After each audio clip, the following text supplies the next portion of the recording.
Hi, my name is Tim, and I live in Stockholm, and I'm standing in one of the more striking stations on the Stockholm Metro because I wanted to tell you about a series of videos that I'm doing.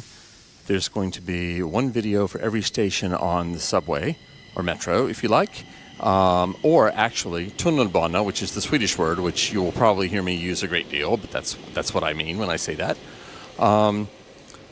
I wanted to kind of talk a little bit about the Tunnelbana as well.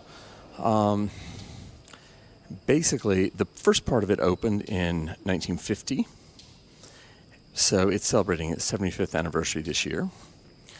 There are a total of 100 stations and 65.7 miles of track, which is 105.7 kilometers of track.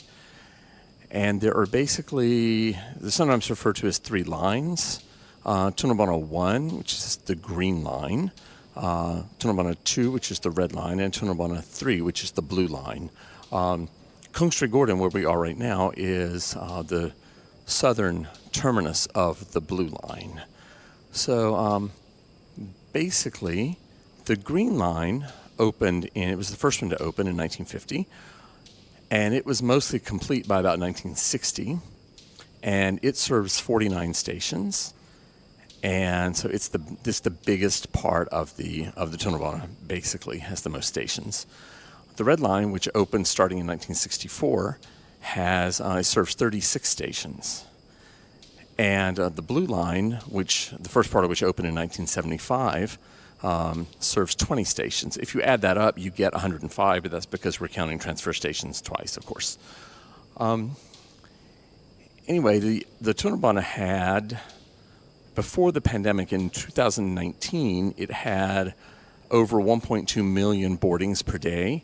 And in 2024, it had somewhat over a million. I think it was 1,044,000, if I remember correctly, when I got the figures. So it's pretty busy. This station isn't very busy right now because this station isn't all that busy in general.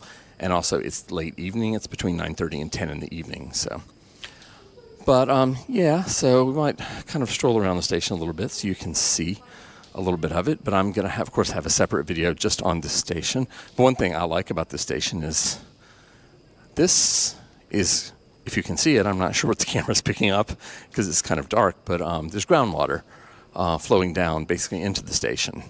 And I'm not sure where this goes. But anyway, it's, from what I understand, always been like this. So and I'll show you a little bit of this platform as well. This is kind of just a general idea of what the station looks like. Like I say, this is one of the more striking stations on the Tunnelbana. Anyway, the only other thing I wanted to say, I guess, is that the Tunnelbana runs on the left.